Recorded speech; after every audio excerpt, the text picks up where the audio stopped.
Voilà, allons-y maintenant, on va créer notre modèle, d'entité framework.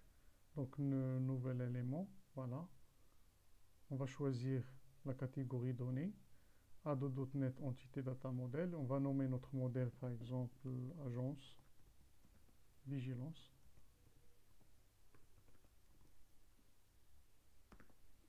OK. Suivant.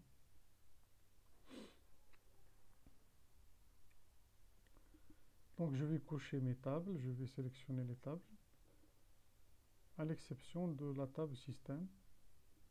La même chose pour les procédures et fonctions stockées.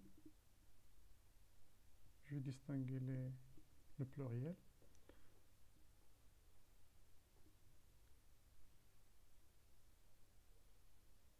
Très bien.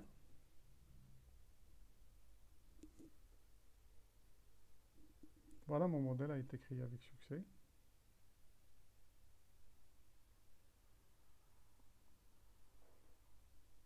Donc, on a la classe région en relation avec la classe ville, quartier, les biens immobiliers, voilà, contrat et la classe syndic.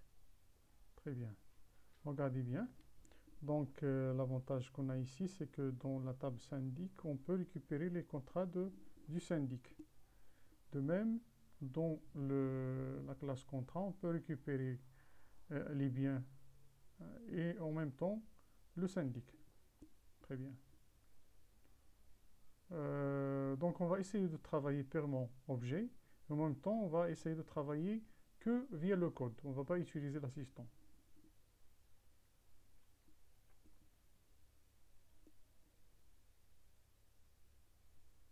Voilà.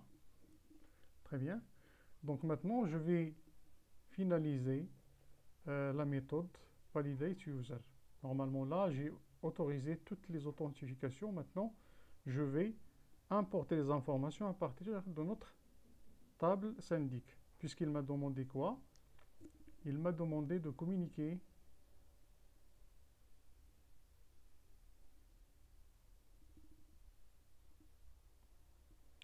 voilà, pour établir l'authentification, je dois communiquer le code et le mot de passe du syndic. Malheureusement, ce qu'on a ici, c'est que le code de type int.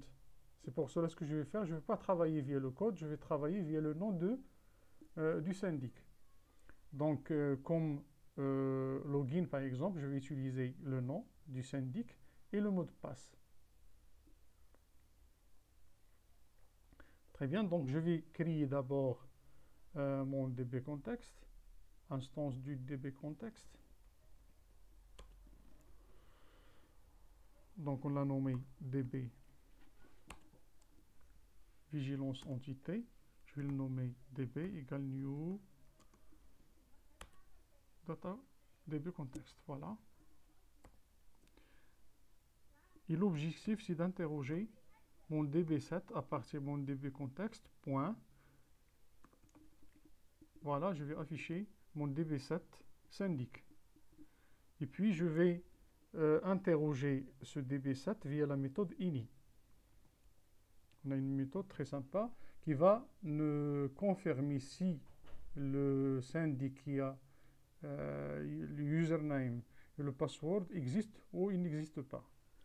Donc, ini, pour qu'il fasse son travail, il a besoin du prédicat. Voilà, donc on va travailler via la notion de prédicat. Donc, on va lui poser la question, est-ce qu'il y en a un syndic tel que ce syndic, il a un nom du syndic égal à notre username. Et en même temps, il a, ce S-là, il a un mot de passe égal à notre password. Tout simplement. Voilà. Très bien. Voilà, maintenant on va essayer de tester pour voir. Donc déjà, je vais afficher le contenu de ma table syndic.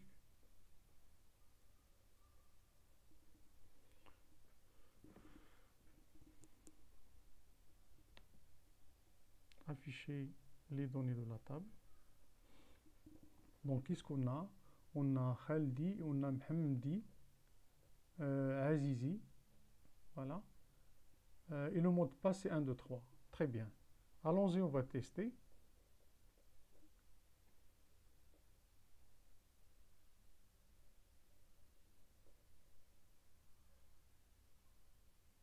Voilà, je vais régénérer mon projet. Générer la solution.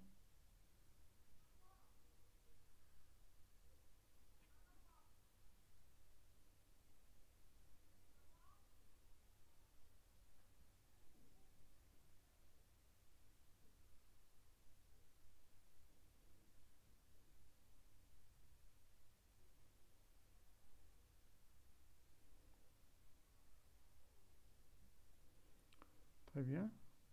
Donc j'aimerais m'authentifier via le nom du syndic Khaldi et le mot de passe 1, 2, 3. Se connecter. Très bien, voilà. Maintenant, on a pu communiquer avec notre base de données. Je vais essayer un autre syndic, par exemple Mhamdi. Le mot de passe c'est 1, 2, 3. Se connecter. Super, donc je me suis connecté via le compte Mhamdi. Bien. Une dernière chose concernant la sécurité qu'on n'a pas encore fait.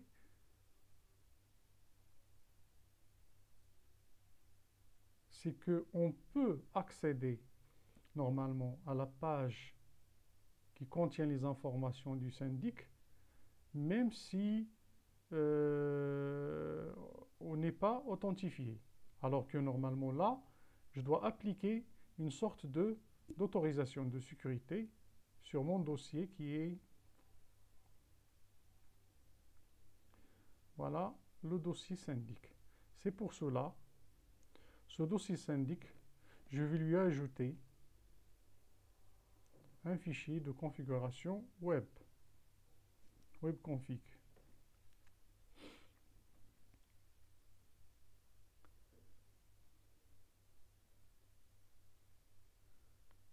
Fichier de configuration, voilà. OK. Et dans mon fichier, ce que je vais faire, je vais bloquer les utilisateurs anonymes, ceux qui n'ont pas de compte.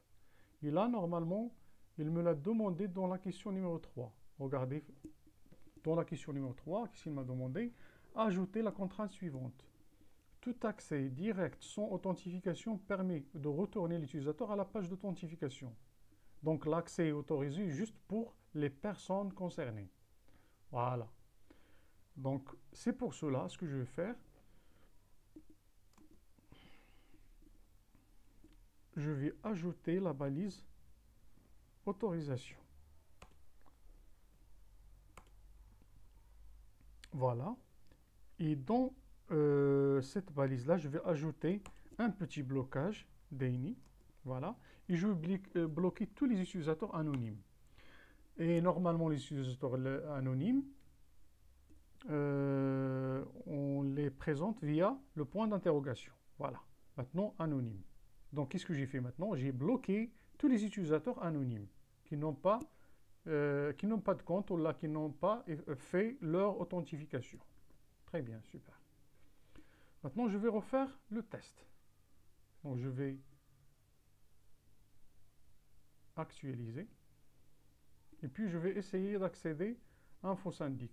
Regardez bien. Maintenant, il m'a redirigé vers le formulaire. C'est-à-dire, je ne peux pas accéder à cette page sans faire l'authentification. Très bien, c'est l'objectif. Voilà. Par contre, si je fais l'authentification, se connecter,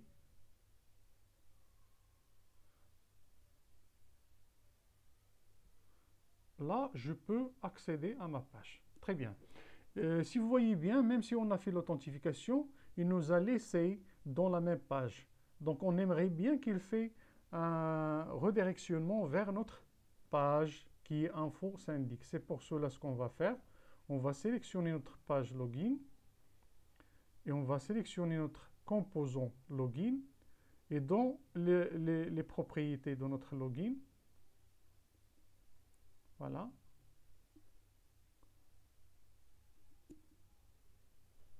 on va chercher la propriété dans le comportement destination page URL, voilà. Donc la destination, c'est lorsqu'on va faire l'authentification, on aimerait bien qu'il nous ramène dans le dossier syndic dans la question 2. Voilà. OK. Très bien. Voilà. Allons-y. Maintenant, ce qu'on va essayer de faire, c'est de faire suite à la question 2. On n'a pas terminé la question 2, dans laquelle, qu'est-ce qu'il nous a demandé? Lorsqu'on va faire l'authentification, il va nous rediriger vers la page qu'on a dit info syndic, et dans laquelle on doit afficher, à notre page, on doit afficher des informations concernant le syndic qui a été authentifié. Voilà, ainsi que les informations concernant les biens immobiliers dont il est responsable. C'est-à-dire, c'est une page de consultation dans laquelle nous allons afficher les informations du syndic authentifié, ainsi que les biens immobiliers dont il est responsable. Allons-y, on va faire ce travail. Donc la question 2, la voilà.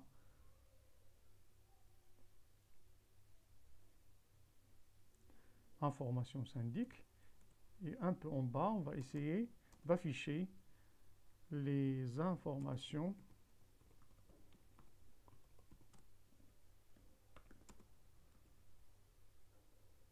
des biens du syndic. Et là, je vais afficher le nom de mon syndic dans un petit label.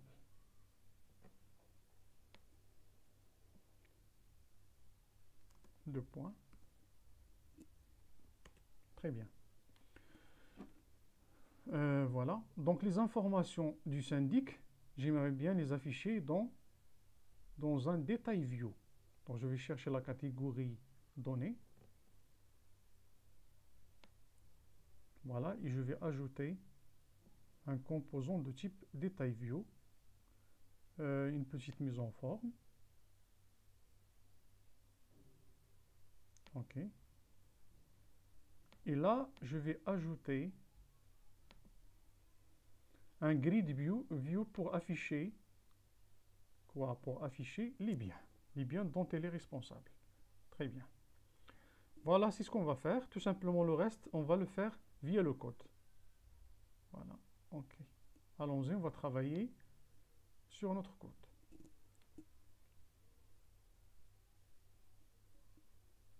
Déjà, pour que je puisse afficher les informations concernant le syndic, je dois récupérer l'information qui est normalement le code de notre syndic.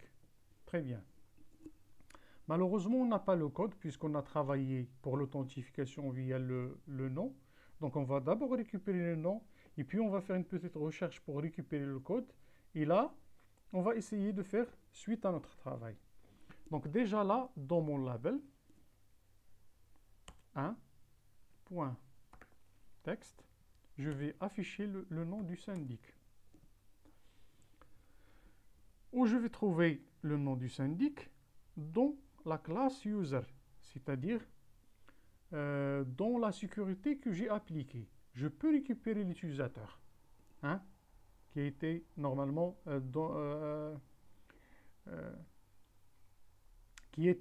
authentifié. Voilà, user.identité.name. Je peux récupérer le name, le login name. Voilà.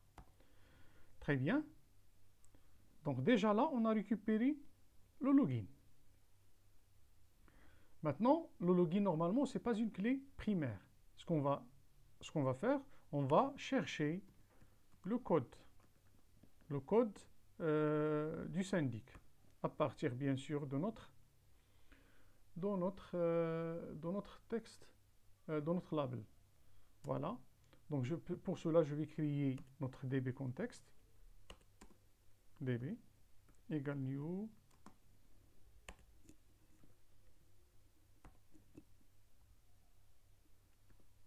Et je vais invoquer le DB7 syndic que je vais interroger, voilà, via quoi?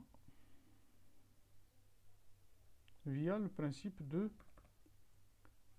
prédicat. Par exemple, je dirais, voilà, je veux, via la fonction single ou single or default, c'est la même chose, un syndic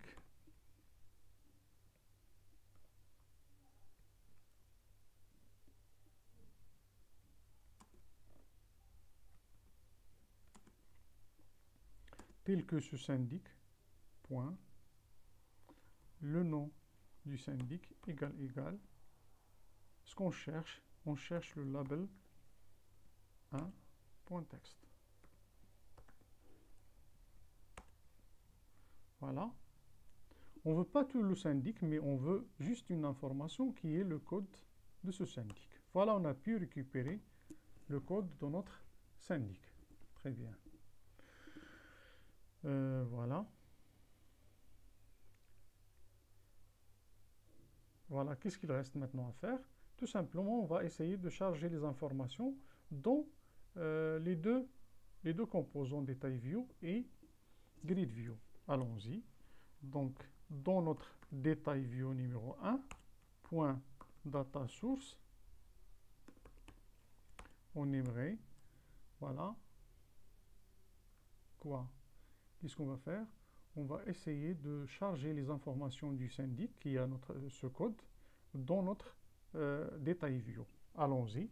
Donc, on va interroger toujours notre DB contexte. Et ce qu'on veut, c'est syndic. Point where la condition, et bien sûr la condition, on va appliquer notre prédicat. CTRL V, et là je vais lui communiquer notre ID, code syndic point to list, puisque c'est un détail view, donc on doit lui passer, on doit faire la conversion en liste. Et bien sûr, on doit faire la liaison avec les données via le data band. Data band, pour lier les données. Voilà, tout simplement. Et demain, on va faire la même chose pour notre grid view. Grid view 1, point, data source. Qu'est-ce qu'on veut? On veut normalement quoi? On veut les biens dont elle est responsable. Les biens de ce code-là. Très bien. Je vais vous montrer le modèle.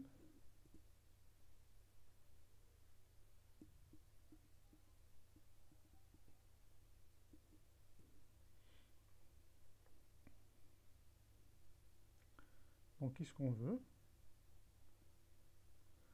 On veut les biens de ce syndic. Donc, ce qu'on va interroger, c'est en fait, c'est le DB7 contrat.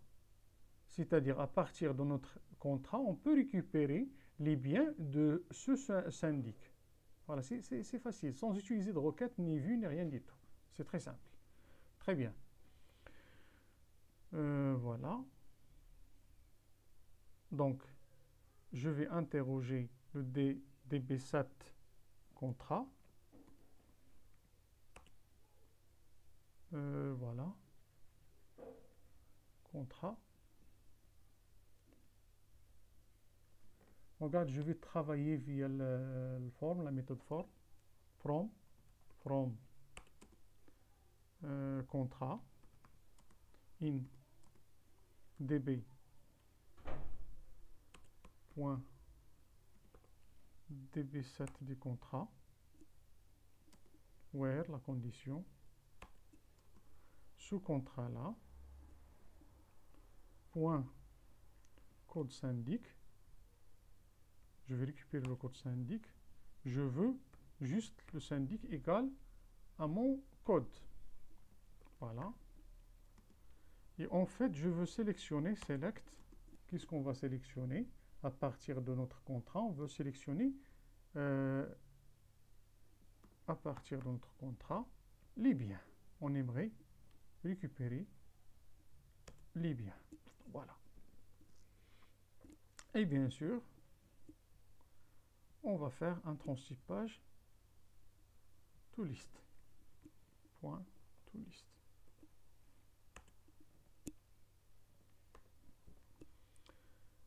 Voilà. Grid view. Databand pour faire la liaison, tout simplement. Voilà, c'est fait. Très bien, on a pu faire notre travail. Enregistrer. Et on va générer notre projet. Et on va relancer pour faire le test.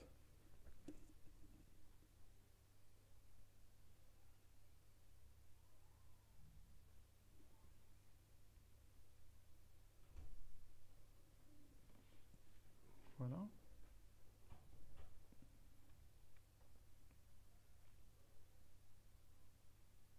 ID. 1, 2, 3. Regardez, maintenant, je me suis redirigé vers notre page info syndic. Très bien.